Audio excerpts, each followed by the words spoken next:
సంక్రాంతి కాలంలో మన గుంటూరు కారం, సైంధవ్, నాసామిరంగ, హనుమాన్ 4 సినిమాలు వస్తే 3 పెద్ద సినిమాలు, హనుమాన్ ఒక చిన్న సినిమాగా వచ్చి కలెక్షన్ల పరంగా చూసుకుంటే హనుమాన్ ఎంతో ఎత్తుకి అన్ని రికార్డులని క్రాస్ అయ్యి ఎంతో ఎత్తుకి ప్రపంచవ్యాప్తంగా పెద్ద హిట్ సినిమాగా నిలిచింది. At the same time Guntur కారం కూడా కలెక్షన్లు ఉన్నాయి. తర్వాత సైంధవ్, నాసామిరంగ కూడా కలెక్షన్లు ఉన్నాయి. సంక్రాంతి అది బాగానే ఉంది. దాని తర్వాత డీజే టిల్లు అది చాలా అఖండ విజయం సాధించింది. దాని తర్వాత చూసుకుంటే నెంబర్ ఆఫ్ సినిమాలు మనం ఈవెన్ 400, 500 డిజిటల్కి క్యూబ్, యూఎఫ్ఓ, పిఎక్స్డీలకి డబ్బులు కట్టినా కూడా ఆడియన్స్ రాని కారణంగా షోలు బంద్ చేయాల్సిన పరిస్థితి ఏర్పడింది.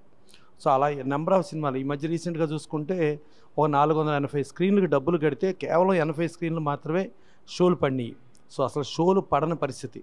సో దీనికి మెయిన్ కారణం ఏంటంటే, సరే ఐపీఎల్ ఎవ్రీ ఇయర్ ఐపీఎల్ ఉంటుంది.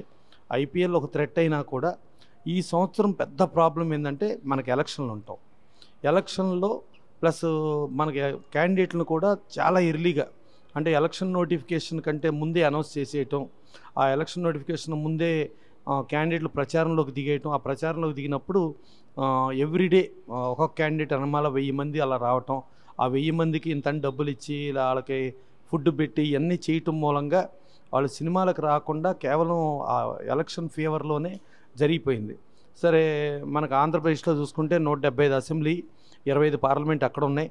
ఎప్పుడూ లేనంత టర్నౌట్, అంటే దాదాపు 83% 1957 నుంచి ఎప్పుడూ లేనంత రికార్డులో ఓటింగ్ రావటం. అంటే ఆ ఓటింగ్ మీద దాని మీదే కాన్సన్ట్రేషన్ అంతా వెళ్ళిపోయింది.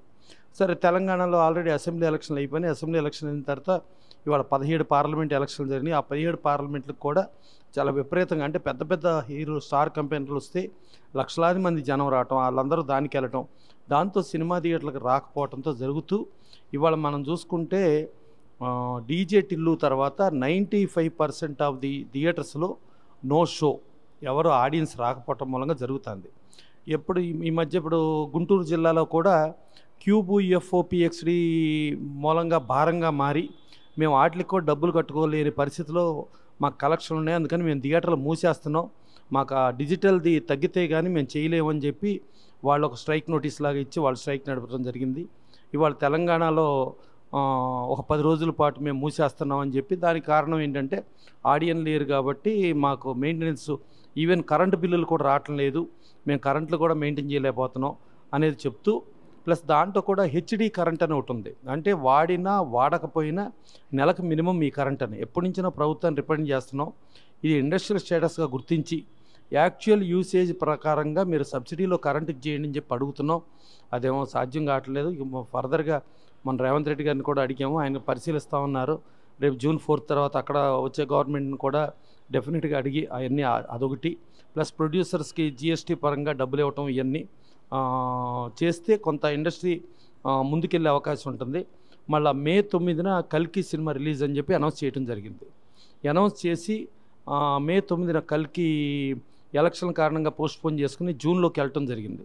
సో జూన్లోకి వెళ్ళటం మూలంగా వాళ్ళ కల్కి లేకపోవటం, దాని మూలంగా కూడా రెవెన్యూస్ లేకపోవటం, దీంతో నో షోలు బదులు ఇక అసలు మేము మూసేస్తున్నామని ఈ 10 రోజులు మూసేయటం జరిగింది.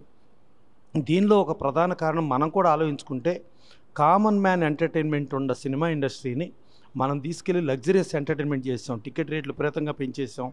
అలాగే తినుబండారాలు వాటి సైడ్ కూడా మనం చేసాం. కొంచెం లగ్జరియస్ ఎంటర్టైన్మెంట్ చేసేటప్పటికి యూనివర్సల్ ఆడియన్స్ నుంచి లిమిటెడ్ ఆడియన్లోకి వచ్చాం. సో అది కూడా మనం కరెక్షన్ చేసుకోవాలి. ఇప్పుడైతే కేవలం ఎన్నికల మూలంగా ఈ ప్రమాదం వచ్చింది, ఈ ప్రాబ్లం వచ్చింది. గతంలో కూడా మనం చూసుకుంటే బింబిసార, కార్తికేయ, సీతారాములకు బిఫోర్ అసలు థియేటర్లకు ఆడియన్నే రాడేమో అని అనుకునే ఒక పరిస్థితి వచ్చింది. అంతకుముందు కరోనా బిఫోర్, కరోనా టైంలో ఇక థియేటర్కి రారేమో అనుకుంటే అఖండ ఆ రోజున ప్రపంచవ్యాప్తంగా కలెక్షన్లు వస్తాయి, థియేటర్లో సినిమాలు చూస్తారని అఖండ నిరూపించింది. దాని తర్వాత సీతారామం, బింబిసార, కార్తికేయ నిరూపించింది. అట్లాగే రేపు కల్కి వచ్చిన తర్వాత అక్కడి నుంచి June 4 రిజల్ట్స్ అనౌన్స్ అయిన కాడి నుంచి డెఫినెట్గా మళ్ళీ పాత రోజులు వచ్చి మళ్ళీ హౌస్ఫుల్ కలెక్షన్లు చూసి మళ్ళీ థియేటర్లు పచ్చగా ఉంటాయని చెప్పి అనుకుంటూ, ఇండస్ట్రీ పరంగా మనం కామన్ మ్యాన్ ఎంటర్టైన్మెంట్ అయ్యేటట్టుగా ఏం చేయాలని మనం చూసుకోవాలి. అలాగే ప్రభుత్వ పరంగా ప్రోత్సాహకాలు, ప్రొడ్యూసర్లకు ఇచ్చే ప్రోత్సాహకాలు, ప్రొడ్యూసర్లకి థియేటర్లకు ఇచ్చే ప్రోత్సాహకాలు అన్నీ చేసుకుని డెఫినెట్గా జూన్ నుంచి వర్షాకాలం నుంచి మళ్ళా పచ్చగా మళ్ళీ హౌస్ఫుల్స్ కలెక్షన్లు చూస్తాయని చెప్పి మనస్ఫూర్తిగా అనుకుంటూ, దానికి తగ్గట్టుగా మనం లగ్జరియస్ ఎంటర్టైన్మెంట్ని మళ్ళా తిరిగి కామన్ మ్యాన్ ఎంటర్టైన్మెంట్కి ఎలా తీసుకెళ్ళాలి. ఆ లగ్జరియస్ ఎంటర్టైన్మెంట్గా ఉన్నంత వరకు డెఫినెట్గా వాళ్ళు ఓటీటీలని, శాటిలైట్లని, పైరసీలని, ఇంకోటి రూట్లు మారే ప్రమాదం ఉంది. దాని నుంచి మనం ఎలా తీసుకురావాలనేది పరిశ్రమలో అన్ని వర్గాలు కూర్చొని దీని మీద ఒక నిర్ణయం తీసుకుని మళ్ళీ ఆడియన్ మొత్తం థియేటర్లకు వచ్చేట్టుగా చూడాలి. Thank you.